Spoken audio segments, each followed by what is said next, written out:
Everything you will listen in this video is taken from the internet or any book or any documentary which is available for public.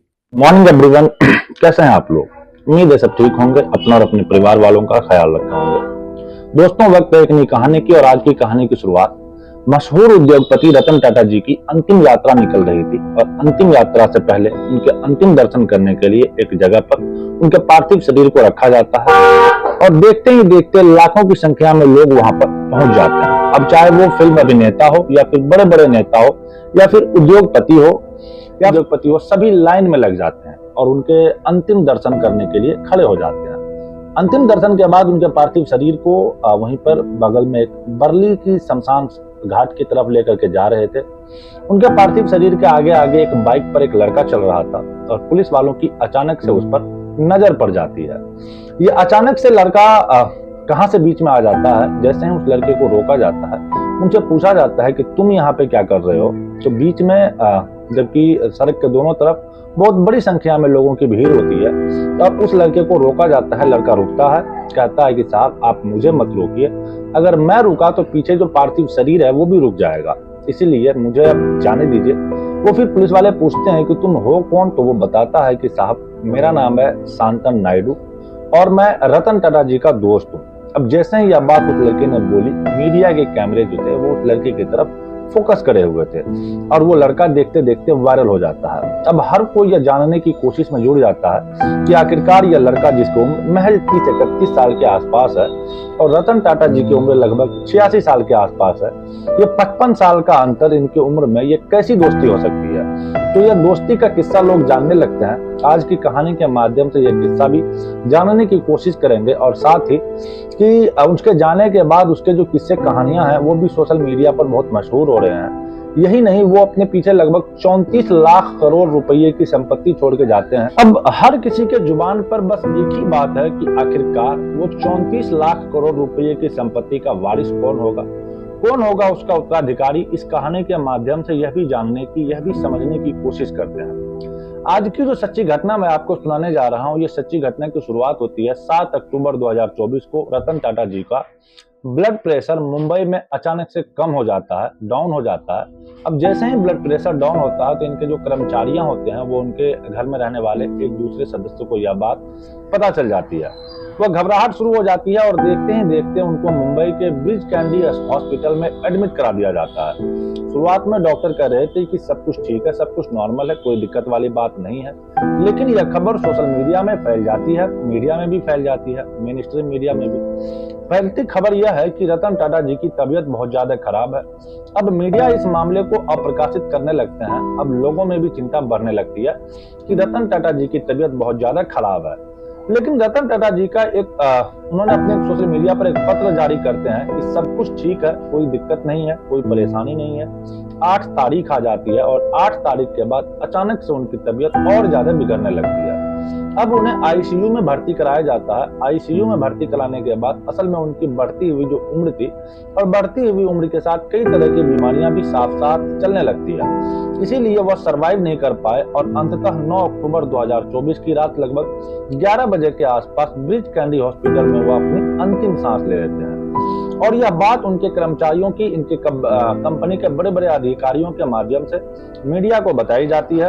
अब पूरे देश में जैसे ही यह खबर फैलती है, देश का हर एक आदमी इस घटना को लेकर के स्तब्ध रह जाता है, सोचने पर मजबूर हो जाता है कि जो व्यक्ति आज हमारे बीच से चला गया है, जिसका नाम रतन टाटा है, रतन टाटा जी के जाने के बाद हर कोई रो रहा है, कोई उनकी बातों को याद करके भावुक हो रहा है। जितने भी मोबाइल हैं, जो मैंने यह देखा है कि मोबाइल में लोगों के स्टेटस लगाते हैं, स्टेटस के साथ साथ उन्होंने अपनी डीपी भी लगाई हुई है सोशल मीडिया में। हर एक प्लेटफॉर्म पर, चाहे वो XYZ जो भी हो, यूट्यूब की किस्से कहानियां शुरू हो जाते हैं। हर कोई अपनी तरफ से उन्हें श्रद्धांजलि देने में जुड़ जाता है।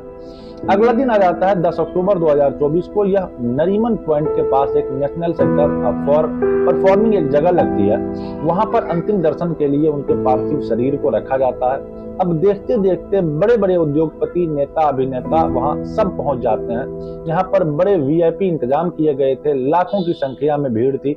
हर कोई चाहता था कि बस एक बार अंतिम दर्शन के लिए जाए, लेकिन ज्यादा देर तक रुक नहीं सकते थे, इसीलिए दर्शन कराए जाते हैं जल्दी जल्दी। और यहाँ से बरली शमशान की तरफ जब इनके अंतिम संस्कार के लिए, इनको अंतिम यात्रा के लिए ले जा रहे थे, यात्रा जा रही थी, उनकी सब यात्रा के ठीक आगे आगे एक बाइक पर एक लड़का चल रहा था। पुलिस वाले की नजर पड़ जाती है, कहीं ऐसा न हो कि यह रिटर्न कर दे और यह लड़के को रोका जाता है।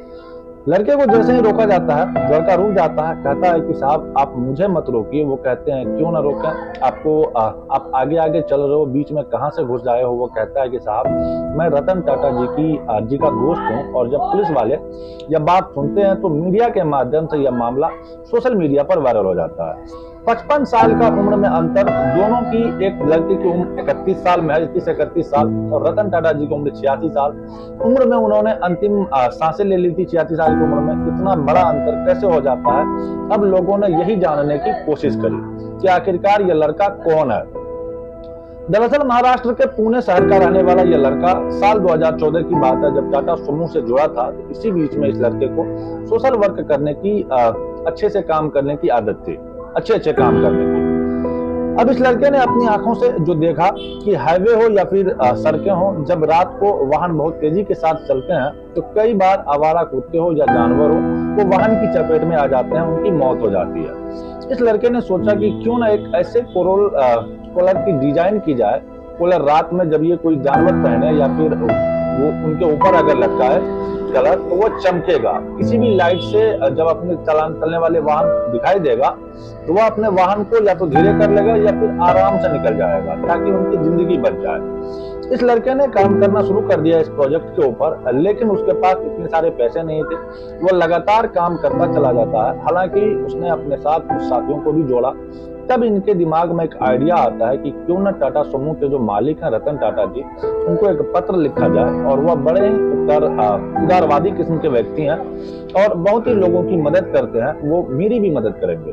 शांतनु नायडू ने, जिसकी उम्र महज उस वक्त 30 साल के आसपास थी, साल 2014 की बात है, उसने पत्र लिखा।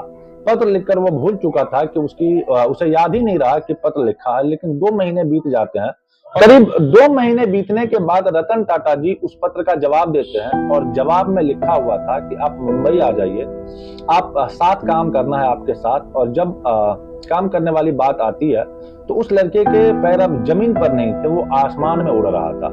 उसे लग रहा था कि दुनिया की सबसे बड़ी खुशी उसको मिल गई है, क्योंकि रतन टाटा जी ने उसके सवाल का जवाब जो दिया है वो वहां जाता है। जब रतन टाटा जी को अपना जो आइडिया था वो जब उन्हें शेयर करता है कि मैं इस तरह का काम करना चाहता हूँ, रतन टाटा जी को ये आइडिया बेहद पसंद आता है, क्योंकि उन्हें भी तो जानवरों से बहुत ज्यादा प्यार था, उन्हें भी कुत्तों से बहुत ज्यादा प्यार था और उन्होंने अपने घर पर भी कुत्ता पाला हुआ था। जब यह बात, इन दोनों के विचार आपस में मेल खा जाते हैं तो उसके बाद एक कंपनी बनाई जाती है। कंपनी का नाम रखा जाता है मोटो पॉप्स, और मोटो पॉप्स बनाते हैं उसको वो दोनों मिलकर के लॉन्च करते हैं। एक बालक और साथ ही एक देश के बेहद मशहूर उद्योगपति रतन टाटा जी अब शामिल होते हैं। तो यह मामला सोशल मीडिया पर वायरल हो जाता है उन दिनों में।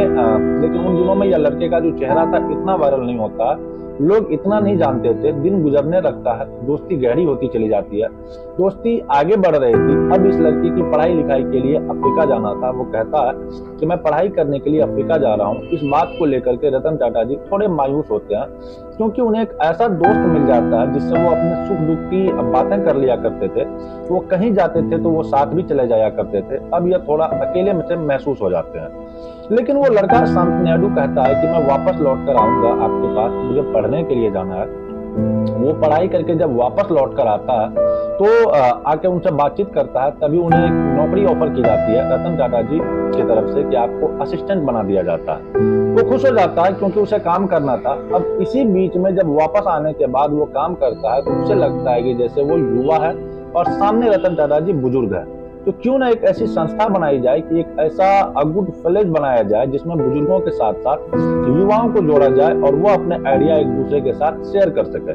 बुजुर्गों से बात करने के लिए युवा होंगे और युवाओं के पास बुजुर्गों के बढ़िया बढ़िया आइडियाज होंगे। 2022 में जब इनको लॉन्च कर देते हैं तो इनकी दोस्ती की जुगलबंदी चलने लगती है और रतन टाटा जी को ये आइडिया भी बहुत ज्यादा पसंद आता है। लेकिन वक्त का पहिया आगे बढ़ता है और 9 अक्टूबर 2024 की रात लगभग 11 बजे के आसपास रतन टाटा जी ने जब अपनी अंतिम सांसें ली, उसके जाने के बाद ये शांतनु नायडू ज्यादा मायूस हो जाते हैं। वो भी रोने लगता है और रोते रोते अपने कुछ लाइनें लिखता है सोशल मीडिया पर। वो कहता है कि इस दोस्ती ने मेरे अंदर खालीपन छोड़ दिया है, मैं अपनी बाकी की जिंदगी उसे भरने की कोशिश में बिता दूंगा। दुख की कीमत जो है हम प्यार के लिए चुकाते हैं, मैं दुख की जो कीमत है जिसे हम प्यार के लिए चुकाते रहते हैं। अलविदा मेरे लाइट हाउस। जब ये वो लिखते हैं तो यह बात भी सोशल मीडिया पर वायरल हो जाती है।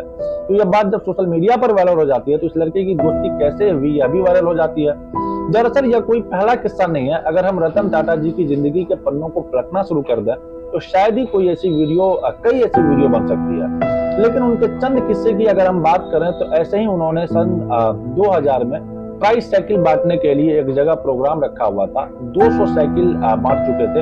एक छोटा सा बच्चा होता है, वो छोटा सा बच्चा रतन टाटा जी के पैरों को बहुत कस के पकड़ लेता है और उसको कस के पकड़ने के बाद रतन टाटा जी की आंखों में आंसू डाल करके देख रहा था, आंखों में आंखें डाल करके, कि रतन टाटा जी उसको छुटाने की कोशिश करते हैं कि अब जाओ तुम्हें साइकिल मिल गई है। अब जैसे ही उसको अलग करने की कोशिश कर रहे थे, उस लड़के ने बहुत ताकत के साथ पकड़ लिया। तब वो थोड़े झुकते हैं, झुककर कहते हैं कि तुम्हें कुछ और चाहिए तो बताओ। वो कहता है कि नहीं, मुझे कुछ नहीं चाहिए, मैं आपको बहुत देर तक देखते रहना चाहता हूँ, मैं आपका चेहरा अपनी आंखों में बसाना चाहता हूँ। जब मैं स्वर्ग में जाऊंगा और आप मुझे वहां मिलोगे तो मैं थैंक यू बोल रहा हूँ, ऐसा वो बोलना चाह रहा था। रतन टाटा जी ने जब यह बात सुनी तो उनकी आंखें भी भर जाती है, सोचने पर मजबूर हो जाता है कि कोई इतना प्यार कैसे कर सकता है। यह कोई किस्सा नहीं है, इसके अलावा और भी किस्से हैं। जैसे क्या इस प्रकार की कई सारी लाइनें इसके पिछले वाले वीडियो में मैंने आप लोगों को सुनाया भी था। यही थी शांतनु नायडू की जिंदगी की कहानी कि उन्होंने कैसे रतन टाटा जी के साथ उनकी मुलाकात हुई और किस कदर अपना वो जीवन यापन किया और अपने आइडियाज के बदौलत रतन टाटा जी के बेहद करीबी दोस्त के रूप में वो देखे जाते हैं। कहानी अगर आपको पसंद आई हो तो वीडियो को लाइक कीजिएगा और चैनल पर अगर नए हैं तो जाते जाते चैनल को सब्सक्राइब कर बेल आइकन जरूर से प्रेस कीजिए। जल्दी मिलते हैं किसी नई कहानी, किसी नए फैक्ट के साथ। तब तक के लिए अलविदा लेना चाहते हैं। जय हिंद, जय भारत।